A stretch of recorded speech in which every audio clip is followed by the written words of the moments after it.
Sampai ketika orang itu sudah mulai berpaling daripada syariat Islam, maka mereka apa? Tenggelam. Dan yang bisa mengembalikan kita hanya syariat Islam. Makanya nanti Sayyidina Isa turun tidak membawa syariat yang baru, tapi pakai syariatnya Nabi Muhammad sallallahu alaihi wasallam.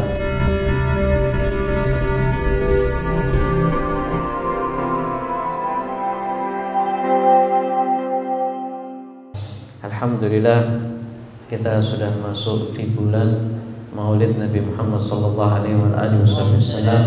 Ini kesempatan bagi kita untuk terhubung dengan Nabi Muhammad sallallahu alaihi wasallam dengan memperbanyak salawat kepada Nabi, ngambil daripada warisan Nabi, ngambil daripada apa yang ditinggalkan oleh Nabi Muhammad sallallahu alaihi wasallam. Dan Nabi Muhammad sallallahu alaihi wasallam tidak meninggalkan di dunia ini melainkan ilmu.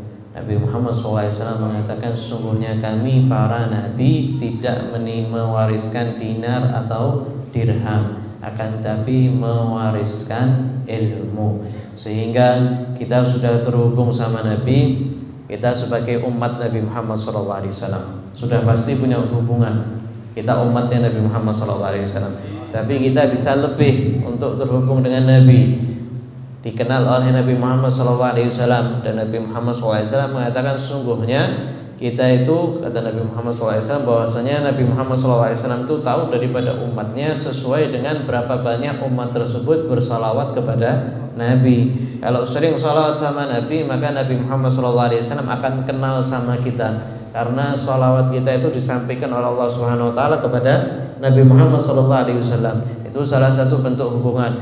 Begitu juga terhubung dengan sanad ilmu kepada Nabi Muhammad sallallahu alaihi wasallam. Kita ngambil ilmu ya dari awal, daripada dasar sedikit demi sedikit, ngambil hadis Nabi Muhammad sallallahu alaihi wasallam, ngambil fikihnya, ngambil akidahnya, itu terhubung dengan Nabi Muhammad sallallahu alaihi wasallam lewat jalur ilmu. Begitu juga terhubung lewat jalur mahabbah, cinta kepada Nabi Muhammad SAW, cinta juga kepada pewaris Nabi Muhammad SAW, cinta juga kepada para ulama, cinta kepada keluarga Nabi Muhammad SAW. Itu terhubung dengan rasa cinta kepada Nabi Muhammad SAW. Dan kita yang milih mau terhubung dengan siapa. Ya, di dunia ini banyak koneksi. Ya, tinggal kita mau koneksinya ke siapa. Ya, sama seperti sinyal wifi, sinyal internet. Ya, kita mau koneksikannya kemana? Ya, banyak penyedia jasa internet. Ya, kita tinggal milih. Begitu juga Nabi Muhammad SAW itu punya koneksi. Ya, tapi di lain selain Nabi Muhammad SAW ada orang-orang yang buka koneksi juga. Yang menganggap itu adalah sebuah kemodernan, menganggap itu sebuah kemanusiaan, dia menganggap dan lain sebagainya daripada iklan-iklan. Akan tapi yang paling terbaik adalah ketika kita terkoneksi dengan Nabi Muhammad sallallahu alaihi wasallam. Alhamdulillah, kita akan lanjutkan kembali ke kitab Muhammad Al-Insanul Kamil, karya Sayyid Muhammad bin Alwi Al-Maliki. Beliau terakhir membahas bahwasanya syariat Nabi Muhammad SAW adalah syariat yang paling mulia dan bisa untuk sepanjang zaman. Disebabkan apa? Disebabkan karena ada yang namanya babul ijtihad. Ya, bab untuk ulama berijtihad. Ya, kita lanjutkan kembali ila an qala wa akbar syahid natik mauqibi sallallahu alaihi wasallam minhum yawma bani Quraidah id qala lahum la yusalliyanna ahadun al-asra illa fi bani Quraidah fa adrakahum waqtul asri fi tariq fa qala ba'dhum la nusalli hatta na'tiha wa qala ba'dhum bal nusalli wa lam yurid minna dhalik. فذكر ذلك للنبي صلى الله عليه وسلم فلم يعنف واحدة من الطائفتين وعلق على ذلك ابن عبد البر بقوله هذه سبيل الاجتهاد على الأصول عند جماعة الفقهاء كما سن الرسول صلى الله عليه وسلم لولائه في fil amsari an yajtahidu wa kanu yarawna anna akbara ni'amillahi ala ibadihi huwa an yadiyahum fahman fil qur'ani wa fahman fi hadithi Rasulillah SAW wa fahman fi qadayahum. Ya. Termasuk dalil yang kuat yang menunjukkan bahwasanya seseorang itu diperbolehkan daripada umat Nabi untuk beristihad. Yang beristihad adalah daripada kalangan ulama. Itu kejadian di Bani Quraidah. Nabi Muhammad SAW beliau mengatakan, jangan sekali-kali kalian itu sholat asar kecuali di Bani Quraidah, kecuali di tempatnya Bani Quraidah. Nabi mengatakan apa? Jangan satu pun di antara kalian sholat asar kecuali di Bani Quraidah. Ya. Kemudian mereka itu berangkat menuju Bani Quraidah. Ya, di tengah-tengah jalan, ya, hampir habis waktu asar. Maka di antara mereka mengatakan bahwasanya kita ini harus sholat. Ya, kita harus sholat. Sebagian lagi tidak, kita harus sholatnya di Bani Quraidah. Ya. Sebagian berpendapat bahwasanya Nabi Muhammad SAW tidak mengatakan itu kecuali hanya untuk bersegera berangkat menuju Bani Quraidah. Yang ketika itu Bani Quraidah itu mereka mengingkari janjinya, sehingga Nabi Muhammad SAW langsung menyerbu dan memerintahkan para sahabat yang ketika itu baru pulang daripada perang, ya capek. Maka Nabi Muhammad SAW memerintahkan untuk segera. Sebuah sahabat mengatakan ini, Nabi Muhammad SAW mengatakan demikian untuk kita segera berangkat. Ya, lalu bagaimana? Ya kita sholat apa? Di jalan. Baru kemudian melanjutkan perjalanan. Sebagian lagi tidak, kita harus sholatnya di Bani Quraidah, sehingga terbagi menjadi dua ta'ifah, terjadi dua kelompok, satu sholat di jalan, satu sholat di Bani Quraidah. Kemudian disampaikan kepada Nabi Muhammad SAW, dan Nabi tidak menegur kelompok manapun. Ya, ini menunjukkan apa? Bahwasanya ada satu pintu yang namanya pintu ijtihad. Kemudian Imam Abdul Bar beliau mengatakan ini adalah sabilul ijtihad. Ini adalah jalannya ijtihad yang diambil oleh para ulama di dalam kitab usul fikihnya, ya. Sehingga Nabi Muhammad SAW juga memberikan keluasan kepada para menterinya, kepada para gubernurnya yang dikirim oleh Nabi Muhammad SAW ke berbagai daerah. Nabi memerintahkan mereka untuk berijtihad, ya, ketika dia menangani suatu hukum, ketika dia menangani suatu masalah yang juga ngambilnya juga daripada Quran, juga daripada hadis Nabi Muhammad SAW. Akan tapi pemahaman para sahabat sama pemahaman kita beda. Pemahaman kita sama pemahaman orang yang terlebih dahulu daripada 100 tahun kita itu beda. Sebelumnya lagi beda, sebelumnya lagi beda. Ya, karena setiap tahun itu ada tajdid, pembaharuan daripada ilmu. Dan orang yang paling paham tentang Nabi Muhammad SAW adalah para sahabatnya. Di antara para sahabat pun ada para ulama sahabat. Dan Nabi Muhammad SAW mengatakan yang paling afdal ada 3 abad. 100 tahun pertama zaman Nabi, kemudian 100 tahun berikutnya, kemudian 100 tahun berikutnya. Ini yang dinamakan dengan masa salaf. Ya. Kalau ketika kita itu mau ngambil ilmu daripada 3 generasi ini, maka kita dikategorikan mengambil ilmu daripada ilmunya salaf, karena mereka itu lebih paham tentang apa yang dimau oleh Nabi Muhammad SAW.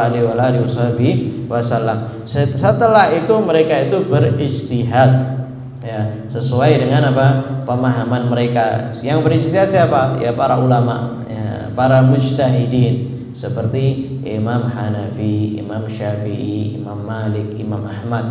Mereka itu ahli ijtihad. Mereka itu berijtihad sampai muncul yang namanya madhab. Setelah itu tidak ada lagi yang namanya mujtahid. Setelah itu sudah mulai mundur, sudah tidak ada lagi mujtahid. Ada istilahnya mujtahid madhab.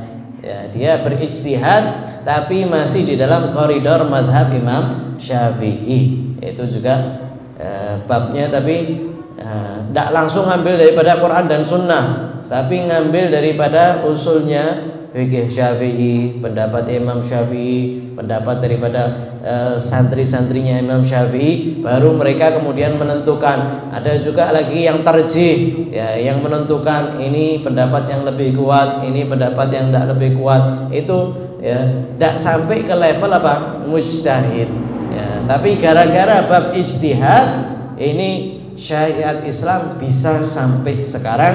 Bahkan mereka itu termasuk yang mengatakan bahwasanya termasuk nikmat yang besar yang diberikan oleh Allah Subhanahu wa taala kepada hamba-hambanya, bahwasanya mereka dikasih pemahaman oleh Allah tentang Al-Qur'an.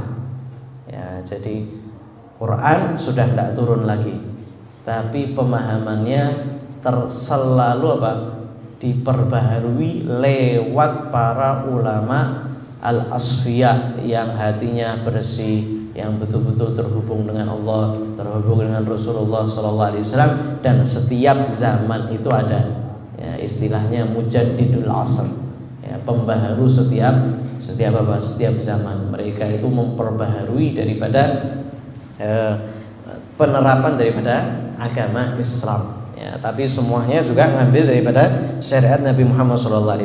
Mereka juga menganggap bahwasanya nikmat yang paling besar adalah dikasih pemahaman tentang memahami hadis Nabi Muhammad SAW.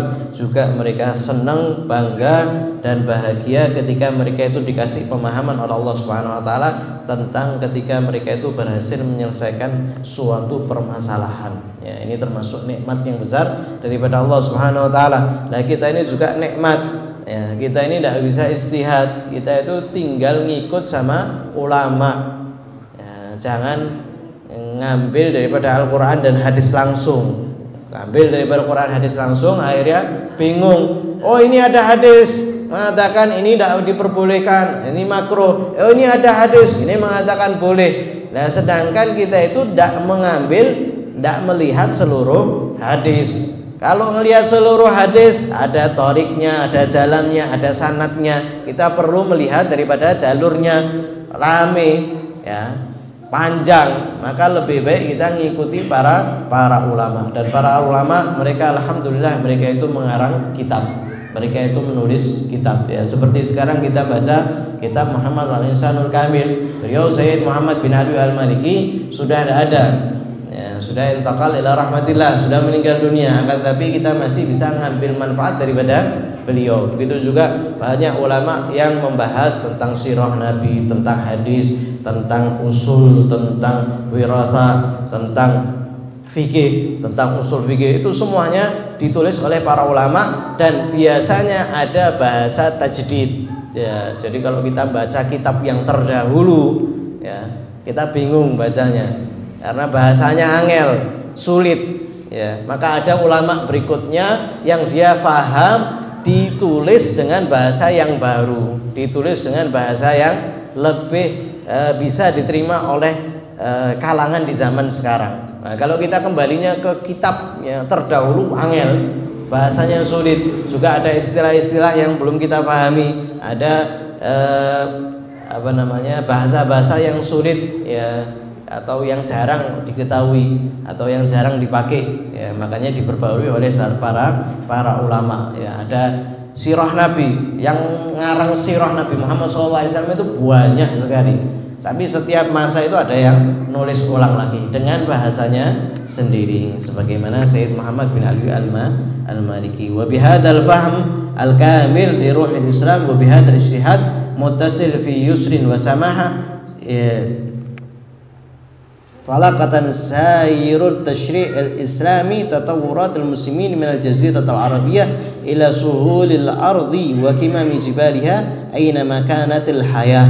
Ya, berkat dibukanya pintu ijtihad ini, maka ini adalah ruhnya Islam, ya, sehingga syariat Islam itu bisa berjalan sesuai dengan zamannya, sesuai dengan kemodernan di zaman tersebut, yang berangkat daripada Jazirah Arab ke semua daerah, sehingga syariat Islam itu bisa dikerjakan di daerah manapun, ya, dengan apa? Dengan mudah. Ya, subhanallah. Ya, ini keluasan daripada syariat Nabi Muhammad sallallahu alaihi wasallam. Fama hasal muslimuna yawman bi qusurit tasyri' wa mahtaju li lahzatan min zamani wa dunya fi aydihim ila qawanin min ghairi syariatihim wala ila musyarri'in min ghairi fuqahaihim bal kanu musyarri'in li anfusihim. Ya, sehingga muslimin itu tidak pernah ngerasa bahwasanya syariat Islam itu ada yang kurang. Bahkan muslimin tidak pernah sekali-kali perlu untuk melihat undang-undang yang lain, ya. Jadi syariat Islam itu sudah sempurna, tidak perlu untuk ngambil daripada undang-undang yang lain, dan mereka juga tidak perlu untuk ngambil daripada musyarri'in, ya, memberi undang-undang yang baru, tidak perlu. Mereka ngambilnya dari mana? Mereka ngambilnya hanya daripada pakar fikih mereka yang diambil daripada syariat Islam itu sendiri, ya. Dan Islam juga menghargai yang namanya kemanusiaan, ya.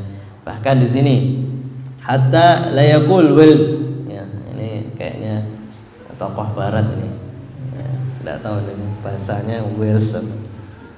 Fi kitabih Malamih Tarikh al-Insaniyah inna Eropa madinatul Islam bil janibil akbar min qawaniniha al-idariyah wa tijariyah.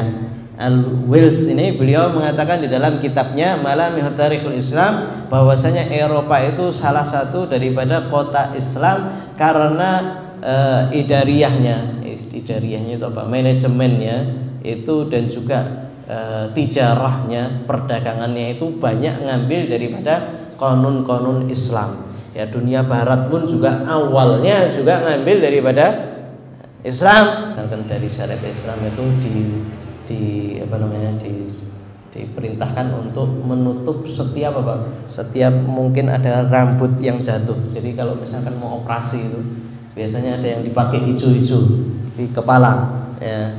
Itu kalau seandainya kita ngelihat daripada perundang-undangan dulu di dalam Islam, orang yang mau ngadon makanan itu mereka itu harus steril, tidak diperbolehkan ada rambut yang jatuh, mereka pakai kupluk, ya. Bahkan kalau seandainya mau ngadon pakai tangannya itu ada bulunya itu dikerok, harus dikerok supaya apa?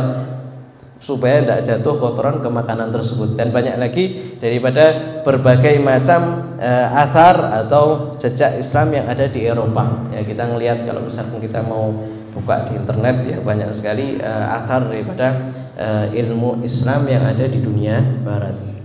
Wa masyatil hayatul bil muslimin rakha'an thayyibatan wa hayatihim qawiyatan azizatan mutatawwiratan ma'al khatwul insani as-sari' bi fadli imdadatin muta'aqibah min ad-dirasat al-ijtihadiyyah al-hurrah allati kanat simmatul alam al-islami wa tabi'uhu al-mumayyiz hatta inharafa an-nasu anil majhad ar-rabbani fanharafat bihimul markab wa gharaqat yawman wa najat yawman najat al-ghariq al-aryan, ya. Dan begitulah kehidupan manusia daripada kaum muslimin. Mereka hidup dengan kehidupan yang enak, mereka hidup dengan kemudahan, mereka hidup dengan kelembutan, mereka hidup dengan kemanusiaan yang tinggi berkat adanya daripada bab ijtihad, sehingga mereka itu bisa menjalani syariat dengan mudah. Dan ini termasuk salah satu simbol Islam yang paling luhur, yang paling berbeda daripada yang lain. Sampai ketika orang itu sudah mulai berpaling daripada syariat Islam, maka mereka tenggelam. Dan yang bisa mengembalikan kita hanya syariat Islam. Makanya nanti Sayyidina Isa turun tidak membawa syariat yang baru, tapi pakai syariatnya Nabi Muhammad sallallahu alaihi wasallam. Jadi solusinya semuanya ada di syariat Islam. Semoga Allah Subhanahu wa taala menjadikan kita termasuk yang menjalankan syariat Islam dengan sebaik-baiknya. Semoga Allah Subhanahu wa taala menjadikan kita terhubung dengan Nabi Muhammad sallallahu alaihi wasallam dengan ilmu kita, dengan jasad kita, dengan ruh kita, berkat salawat kita. Semoga Allah Subhanahu wa taala menjadikan Nabi Muhammad SAW memandang kita, ridho kepada kita, dijadikan kita termasuk yang diperhatikan oleh Nabi Muhammad SAW. Dan di bulan Maulid ini semoga Allah Subhanahu wa taala membuka hubungan kita dengan Nabi Muhammad SAW, menjadikan kita termasuk yang memandang Nabi Muhammad SAW di dalam mimpi kita, di dalam yaqadzah kita, di dalam sakaratul maut kita. Semoga Allah Subhanahu wa taala mempertemukan kita dengan Nabi Muhammad SAW di kubur kita, di alam barzah kita, dijadikan kita termasuk yang mengambil daripada minuman telaga Nabi Muhammad SAW, dijadikan kita termasuk yang mendapat syafaat Nabi Muhammad SAW. Dan semoga Allah Subhanahu wa taala menjadikan kita termasuk yang memahami daripada rahasia Nabi Muhammad SAW, dijadikan kita termasuk yang memahami daripada sirah Nabi Muhammad SAW. Dan semoga Allah Subhanahu wa taala mengakhiri usia kita dalam keadaan husnul khatimah, mudah mengucapkan kalimat la ilaha illallah sakratul maut, ya Allah biha ya Allah biha ya Allah husnul khatimah, ya Allah biha ya Allah biha ya Allah husnul khatimah, ya Allah biha ya Allah biha ya Allah husnul khatimah. Wa sallallahu alaihi wasallam Muhammadin ibn Ali wasallam. Alhamdulillahirabbil alamin.